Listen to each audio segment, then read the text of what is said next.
وہ ظالم کے آگے جھک کر کے جہنم کی آگ کو دعوت دیں؟ یہ کیسے پاسبل ہو سکتا ہے؟ مسلمانوں ذرا ہوش کے ناخون لو. چند ٹکوں کے فائدے کے لیے آج کا مسلمان وہ کام کر گزرتا ہے جو کام ایک مسلمان کو زیب نہیں دیتا.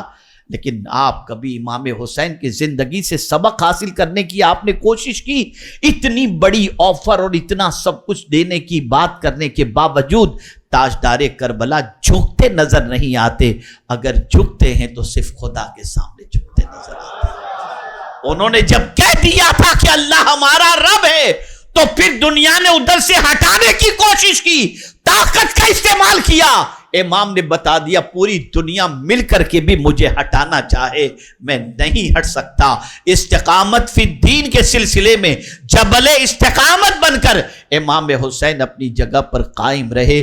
یہ بات اپنی جگہ صحیح ہے کہ تاجدار کربلا شہید ہوئے, لیکن شہید ہوتے ہی امام حسین نے دین کو زندہ کر دیا, پیغام حق کو زندہ کر دیا, دعوت دین کو زندہ کر دیا, توحید کی محبت کو زندہ کر دیا, اور قیامت تک کے آنے والے غلام حسین کو درس دیا کہ سنو, اگر سچی مجھ سے محبت ہے تو دنیا تمہیں دین سے ہٹانے کی کوشش کرے, سب کچھ قربان کر دینا, لیکن دین سے ایک انچ بھی ہٹنے کے لیے تیار نہ ہونا. آج برا نہ لگے تو ایک بات میں آپ کے سامنے عرض کروں, ہر چیز کے لیے آدمی ٹینشن گوارا کر لیتا ہے, دین کے لیے ٹینشن گوارا نہیں کرتا. کون سا کاروبار ہے جس میں ٹینشن نہیں؟ کون سی خواہش ہے جس کا پورے کرنے میں ٹینشن نہیں؟ لیکن آدمی سب چیزوں کا ٹینشن لے لیتا ہے, لیکن جب بات دین کا, نہیں بابا بہت تکلیف آئے گی اس پر عمل کریں گے تو. کتنے تعجب کی بات ہے, کتنی حیرت کی بات ہے. قبر کے اندر دین کے بارے میں پوچھا جائے گا.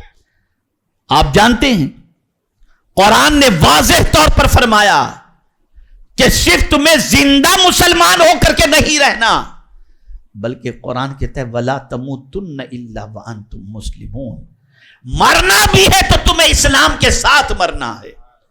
تم جاؤ تو ظاہر سی بات ہے کہ تم نے بہت کچھ جمع کر لیا, کچھ تو تمہارے ساتھ آنے والا ہے نہیں, لیکن اسلام کی اس طرح سے حفاظت کرو کہ جاؤ تو تم اپنا اسلام اپنے ساتھ لے کر کے جاؤ. آج اسی اسلام کو چھیننے کی کوشش کی جا رہی ہے.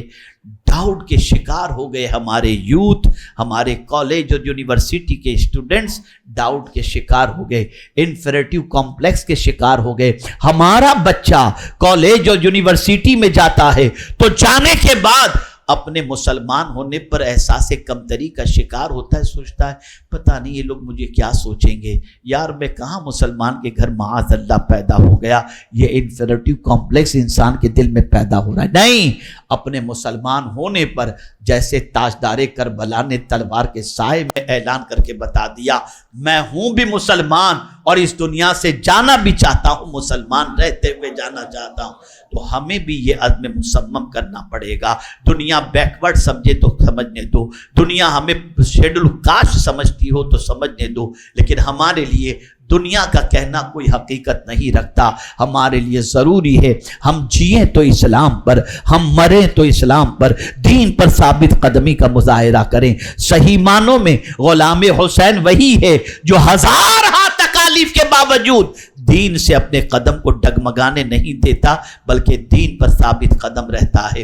یہ دین کیا ہے ہمارے لیے آسان ہے, یہ دین کیا ہے ہمیں زندگی گزارنے کے اصول فراہم کرتا ہے, یہ دین کیا ہے ہمیں کامیابی اور کامرانی عطا فرماتا ہے. بس آخری بات عرض کر کے میں اپنی گفتگو کو ختم کرتا ہوں. اے رسول اعظم کے دیوانوں, آپ کے پاس 1 ارب روپیہ ہے, اس 1 ارب روپیے کے ذریعے آپ بہت بڑا بنگلو خرید سکتے ہو, آپ عالی شان مکان بنا سکتے ہو، آپ لمبی کار خرید سکتے ہو، آپ رولز رائلز خرید سکتے ہو، آپ دنیا کے مختلف ملکوں میں مکان بنا سکتے ہو، لیکن یہ 1 ارب روپیہ آپ کے لیے جنت کے لیے خریدنے کی صلاحیت نہیں رکھتا، اس لیے کہ یہ روپیہ یہی کام آئے گا، وہاں یہ کرنسی نہیں چلے گی، وہاں ڈالر بھی نہیں چلے گا، وہاں ریال بھی نہیں چلے گا، وہاں پاؤنڈ بھی نہیں چلے گا، وہاں دنیا کی دولت نہیں چلے گی۔ یا اللہ ہمیں جنت چاہیے، اس لیے کہ جنت تو دنیا کے گھر سے بھی بہت اچھی ہے، دنیا کی کوئی چیز جنت کے کمپیر کے اندر اتنی خوبصورت ہے ہی نہیں کہ ہم اس کا ایگزامپل دے سکیں۔ میرے مولا ہمیں جنت چاہیے، کیسے ملے گی؟ تو جواب ملے گا، میرے بندو بس ایمان پر زندگی گزارو، ایمان پر مرو، جنت تمہاری جاگیر بن جایا کرے گی۔ اللہ اکبر! جس ایمان کے ساتھ اس دنیا سے جانے پر اللہ جنت عطا فرمائے گا، ہمیں اسی ایمان کی فکر نہیں، باقی ساری چیزوں کی فکر ہے، ساری چیزوں کی۔ اس لیے ضرورت اس امر کی ہے کہ تاجدار کربلا کے پیغام کو پیش نظر رکھا جائے، ان کی حیات طیبہ کو پیش نظر رکھا جائے۔ میں بڑی معذرت کے ساتھ عرض کرتا ہوں، میں وہ رلانے والی تقریر اور مظلوم امام کے حوالے سے نہیں کہہ سکتا، اس لیے کہ میرے امام مظلوم نہیں تھے، طاقتور تھے۔ میرے امام قوت اور بہادری اور شجاعت کے اتنے عظیم پیکر تھے کہ جس کی کوئی انتہا نہیں۔ دنیا نے 22,000 کا لشکر ان کے مقابلے میں یوں ہی تھوڑی کھڑا کیا تھا، وہ جانتے تھے کہ امام حسین کتنے بہادر ہیں۔ اور جانتے ہیں آپ، بڑی پیاری بات یاد آ رہی ہے، رسول اعظم صلی اللہ علیہ وسلم کے مشابہ امام حسن مجتبی سر سے لے کر سینے تک تھے، اور سینے سے لے کر پیر تک امام حسین جو ہے رسول اعظم کے مشابہ تھے، اور پیر بھی آ جاتے ہیں رسول اعظم کی مشابہت کے اندر۔ اسی پیر کو ڈگمگانے کی یزید نے کوشش کی، وہ پیر کیسے ڈگمگا سکتا ہے جو مصطفیٰ کے قدموں کے مشابہ موجود ہے؟ دنیا کی کوئی طاقت اس پائے استقامت میں لغزش نہیں پیدا کر سکتی۔ امام حسین ایک طاقتور مجاہد کا نام ہے، اللہ کے شیر کا نام ہے، قوت و بہادری کے عظیم پیکر کا نام ہے۔ 22,000 کا لشکر مقابلے میں کھڑا کرنا یہ اس بات کی گواہی دے رہا ہے کہ امام حسین کو لوگ کتنا طاقتور سمجھتے تھے۔ اللہ اکبر! اے رسول اعظم صلی اللہ علیہ وسلم کے دیوانوں، امام درس دے رہے ہیں، مسلمان بزدل ہو کر کے نہ جیو، طاقتور بن کر کے جیو۔ دنیا کی کوئی طاقت تمہیں زیر نہ کر سکے، اور خاص بات اپنی بات تم سے منوا نہ سکے۔ تم بات مانو تو قرآن کی مانو اور مصطفیٰ کی مانو۔ بس یہی میرا آج کا پیغام ہے۔ اللہ رب العزت جل جلالہ آقا کریم رؤوف الرحیم علیہ التحیۃ والتسلیم کے صدق و طفیل مجھے آپ کو سب کو امام حسین رضی اللہ تعالیٰ عنہ کے نقش قدم پر چلنے کی توفیق عطا فرمائے۔ ان کی شجاعت، ان کی بہادری، ان کے استقامت فی الدین کا صدقہ اللہ مجھے اور آپ کو سب کو عطا فرمائے۔ وما علینا الا البلاغ المبین۔ السلام علیکم ورحمۃ اللہ تعالی وبرکاتہ۔